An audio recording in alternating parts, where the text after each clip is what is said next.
United ব্যাংকের বিরুদ্ধেই মামলা গুয়াহাটি হাইকোর্টে। ঘটনায় বিবরণে জানা যায়, মধুর বন্ধ পুরনো লক্ষ্মীপুর রোডের বাসিন্দা রশিদ আহমেদ চৌধুরী কিছুদিন আগেই বাড়ি বানাবার জন্য 60 লক্ষ টাকা লোনের আবেদন করেছিলেন। শিলচরের ইউনাইটেড ব্যাংক অফ ইন্ডিয়া থেকে লোন আবেদন করার কিছুদিন পরে ওনার লোনের 60 লক্ষ টাকা ওনার অ্যাকাউন্টে চলে আসে। তারপরে উনি কিছু টাকা ব্যাংক থেকে এনে ঘরের কাজ করছিলেন।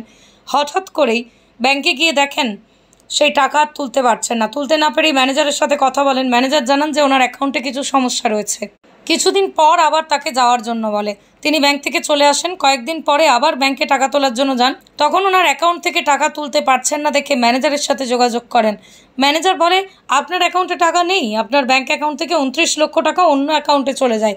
এই বিষয়টি শুনেই তিনি ব্যাংক কর্তৃপক্ষের সাথে এই বিষয়ে জানতে চাইলে কর্তৃপক্ষ আর তাকে কিছুই জানান না, টাকা নেই বলেই সাফ জানিয়ে দেন। তিনি ব্যাংকের বিরুদ্ধে একটি অভিযোগ উত্থাপন করে বলেন যে লোন দেওয়ার সময় ওনার চেকবুক না থাকার কারণে ব্যাংক কর্তৃপক্ষরা সাদা কাগজে ওনার সই নিয়ে ব্যাংক কর্তৃপক্ষরা ওনার সই সুযোগ বুঝে নিজেদের কাজে লাগিয়েছে। ইউনাইটেড ব্যাংক অফ ইন্ডিয়ার বিরুদ্ধে গুয়াহাটি হাইকোর্টে একটি মামলা দায়ের করেন। মঙ্গলবার হঠাৎ করেই ব্যাংক ম্যানেজার, পুলিশ ও ম্যাজিস্ট্রেট উপস্থিত হয়ে ওনার ঘর ছাড়ার জন্য আদেশ দেন এবং তাদের সঙ্গে ছিলেন সোনাই প্রাক্তন বিধায়ক কংগ্রেস নেতা আমিনুল হক লস্কর। তিনিও তাদেরকে ঘর ছাড়ার জন্য হুমকি দেন। তিনি ম্যাজিস্ট্রেটকে জিজ্ঞেস করেন যে আমি তো কোনো আগাম নোটিশ পাইনি, তাহলে কিভাবে ঘর ছাড়বো। তারপরই ম্যাজিস্ট্রেট ওনার হাইকোর্টের মামলার কাগজ দেখে ওনারা চলে যান। আমার নাম রশিদ আহমেদ চৌধুরী, আমি লক্ষ্মীপুর রোডের বাসিন্দা। এই জায়গার উপরে আমি লোন লইছি 3/3/2017। 3/3/2017 লোন লওয়ার পরে আমি যে সময় আমার চেকবুক আইতো, ম্যানেজারের কাছে চেক বই ছাড়া কোনো পয়সা উড্ড হইতো না। চেক বই আওয়ার পরে আমি উড্ড যে সময় করছি 31 লাখ পর্যন্ত আমি কাজের লাগি না নিয়ে করছি ইউনাইটেড ব্যাংক সেন্ট্রাল লুট ইউনাইটেড ব্যাংক আর 29 পাঞ্জাব ন্যাশনাল ব্যাংক।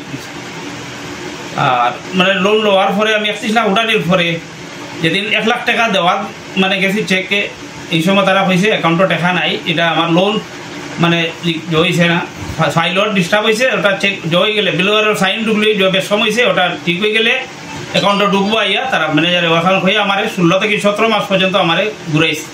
এরপরে অন্য যে একজন আইসন এই চার্জে বর এই না ইয়া আমার তারা বেল জোর সাইন একটা ডুপ্লিকেট সাইন 3 তোর সই দেখাইছে, ও সাইনের উপরে তারা 29 লাখ পাস করে দিছে, সাইদিল বড় বইয়া হইয়া ওই অ্যাকাউন্টে পাস করছে, এটার নামে আমার 25 লাখ লোন আছে। আমি হাইকোর্ট ফেস করছি। পয়লা ব্যাংকের ম্যানেজার লগে কইছি, পিএমপির ম্যানেজারের লগে বলে আপনি কোন হিসাবে ইলিগেল আইয়া আমার গরো আইয়া জহল্লা আপনি খিতা পাইছেন, আমার লগর কোনো নোটিশ নাই, কিচ্ছু নাই, আমার লগে কোনো সাবমিট নাই, আমি অলরেডি আমার লোয়ার কেস চলে শিলচর গুয়াহাটি হাইকোর্ট কেস চলে, আপনি কি হিসাবে আপনার ইলিগেল আইলা, আমার লগে তো কোনো প্রতারণা এমনি কিচ্ছু নাই, আমি তো আগে এক লোন লইয়া ক্লিয়ার হয়েছে, এরপরে আমি আরো লোন লোয়া গেছি যে ঘর আরো উপরে দিয়ে করার লাগে। ইউনাইটেড ব্যাংকে আমার 60 লাখ টাকা লোন দিছে, দেওয়ার পরে 29 লাখ টাকা আমার অ্যাকাউন্ট থেকে নাই হয়েছে, এটা বিনা ইনফরমেশনে কোনো কিছু আমি ইনফরমেশন পাইছি না ভাইয়া আমি তারা জানাইছি, জানার পরে তারা আমার বাতাবাজি বুঝ দিয়া যখন। রশিদ আহমেদ চৌধুরী বলেন, কি কারণে প্রাক্তন বিধায়ক আমিনুল হক লস্কর ওনাদেরকে ঘর ছাড়ার জন্য বলে সেটাই কারণ জানতে চান বিধায়ক আমিনুল হক লস্করের কাছ থেকে। তিনি বলেন যে হাইকোর্টে মামলা চলাকালীন কিভাবে ব্যাংক কর্তৃপক্ষ, পুলিশ প্রশাসন নিয়ে এসে ঘর ছাড়ার জন্য বলেন। বুধবার সংবাদ মাধ্যমের মধ্য দিয়ে প্রশাসন ও আসামের মুখ্যমন্ত্রীর কাছে ন্যায্য বিচারের দাবি জানান প্রতারণার শিকার হওয়া রশিদ আহমেদ চৌধুরী। আমিনুল হক লস্কর কংগ্রেসের নেতা, তাই আইসল আমার ঘর দখল করা, পুলিশ প্রশাসন লইয়া আইয়া আমার ঘর ইলিগেল আইয়া করিয়া আমার লগে উল্টাপাল্টা কথা করিয়া তাই ঘর জুড়ে জবস্তি দখল করতাম, সাঙ্গুবাঙ্গ লইয়া আইসন আইয়া ওরকম করছেন।